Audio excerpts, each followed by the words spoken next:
aqui temos a pergunta, então, da Ana Paula. Ana Paula pergunta se é possível fazer alguma relação. Essa é bem para ti, essa é para pós-doutor, não para mestre. É possível fazer. E não para um pós-graduando. É possível fazer uma relação entre super-heróis e o super-homem do Nietzsche. Vai lá. Bom, primeiramente a gente tem que saber o que é esse super-homem do Nietzsche, né? Que não tem nada a ver com o super-homem da DC. O super-homem do Nietzsche seria uma evolução moral do homem, né? Aquele homem que ficaria sobre a moral, né? Sobre o Estado e tal. Então é aquele super racional, super filosófico, um novo patamar, né? Da humanidade. Esse ser existe nas histórias em quadrinhos algo se aproximando, sim. Né? A gente vai ter o Ozymandias, tem isso, né? Alguém está acima do bem e do mal, né? Que Nietzsche fala isso. Nós vamos ter ali no The Boys porra, esqueci o nome agora do personagem, que é o líder lá do Super Sets lá, que é uma paródia do Superman com o Capitão América. Pô, me esqueci o nome do personagem agora. Ele tá tão acima do bem e do mal que ele meio que pira e ele não sabe, ele acha que ele é a lei, ele faz as coisas certas. Então ele é o Estado, e essas coisas assim.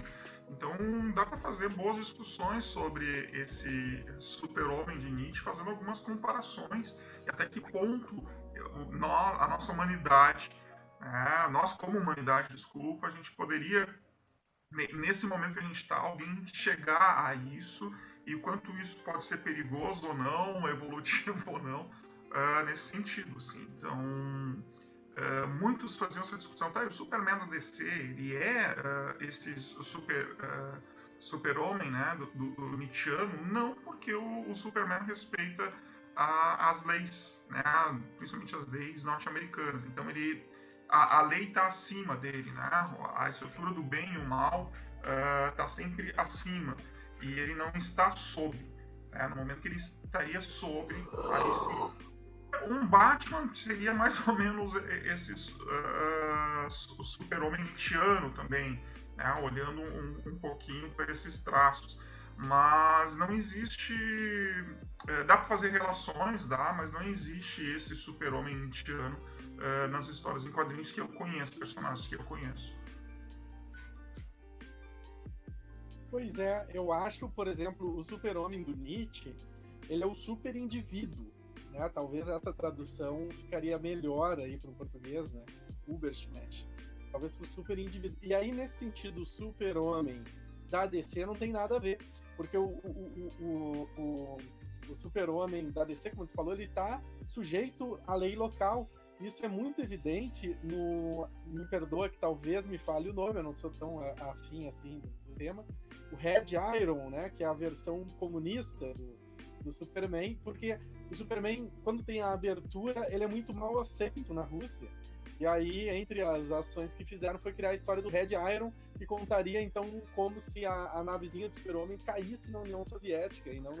E ele lá, ele está sujeito às leis, né, do Estado Soviético e tal. Então mostra que o Super-Homem ele não é o Super-Homem do Nietzsche, muito pelo contrário, ele é um cara que está submisso e integrado no social. Mas aí me lembrou de um cara que é muito próximo do Super-Homem do Nietzsche, até nas suas atitudes, nas suas concepções morais, do filme que tu citaste, do Watchmen e o Mr. Manhattan. O Mr. Manhattan, eu acho que é quem tem uma pitada de Super-Homem nietzschiano. Ele quase destrói o planeta, e não vou dar spoilers, mas já dando, né, ele chega a um ponto que diz, vou criar um universo para mim, e era isso. Então...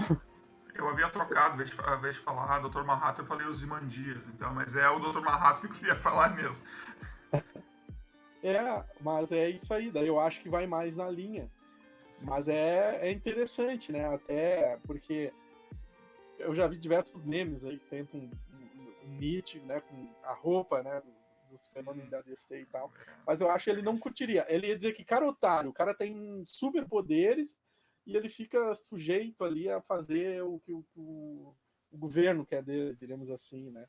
Embora os filmes... Tu não entendeu porra nenhuma do que eu queria falar. Não entendeu nada.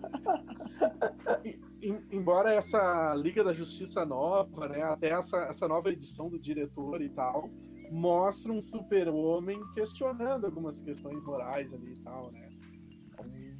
Hoje nos quadrinhos o Superman está mais questionador, né? Eu me lembro quando teve aquela questão da Primavera Árabe, antes do reboot dos Novos 52, né? O Superman, ele deixa de ser cidadão norte-americano, né? Porque ele diz assim, ele foi lá no Irã, se não me engano, entre o exército e entre a população para não ter nenhum conflito. E ele estava ali, ficou 3 dias parado, e todo mundo, né, querendo que ele tomasse uma posição. E ele não tomou nenhuma posição, depois na reflexão dele, porque ele é um cidadão norte-americano, né? E todo mundo sabe disso. E se ele tomasse uma posição ali, ia dar um acidente de diplomacia internacional.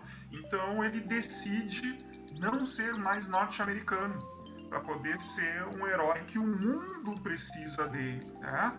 Então ele começa a ter essas discussões, e o tema é bem bacana, que na época, olha o impacto da cultura, na época, se não me engano, não sei se foi o Senado ou o Parlamento norte-americano, chegou a fazer greve, fazendo manifestações. Na época ainda a DC tinha um escritório em Nova York, né, que eles fizeram uma corrente humana, né, dos assessores parlamentares em volta da DC, pedindo o retorno, né, do Superman para a nacionalidade norte-americana. Olha o impacto disso na própria política norte-americana. E o que fizeram? Fizeram um reboot onde mostra, né, com os 952, tinha lá o Action Comics, um Superman mais anarquista, que caça corrupto, que caça bandido, né? Não é qualquer bandido, é bandido das grandes corporações, né? Então, algo que vai lembrar um pouco o Superman de 1938. Então, é um Superman mais anarquista. Aqui, anarquista no sentido filosófico, o termo, né? Político. Então, ele é esse personagem que depois some, né? Mas a partir daquele momento ali o personagem se torna mais reflexivo, que isso vai levar assim para o cinema, até nas séries, né? Se tu olhar o Arrowverse lá, e agora tem lá uma nova série que é Clark e Lois, se eu não me engano, ou Superman e Lois, agora não me lembro assim, que é a nova série do Superman, que traz muito dessas reflexões assim, bem bacana, assim. Eu não sou o escoteiro mais, né? Lógico, eu vou defender sempre o Estado, mas o quanto ele se questiona o que é o certo a fazer.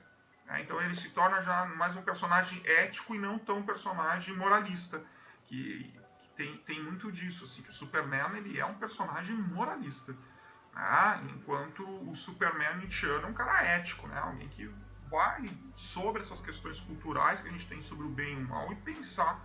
Né? É o que o Justin Garner fala que é o verdadeiro filósofo, aquele que sobe na ponta do pelo do coelho para poder ver tudo e entender tudo.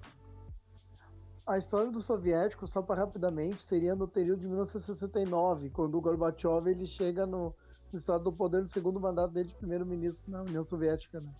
E daí ele determina que os americanos estão muito fortes por forças morais. E daí nisso ele faz o desenho do soviético para dizer que a União Soviética não tem força, é a força do super-homem que vai buscar salvar o povo.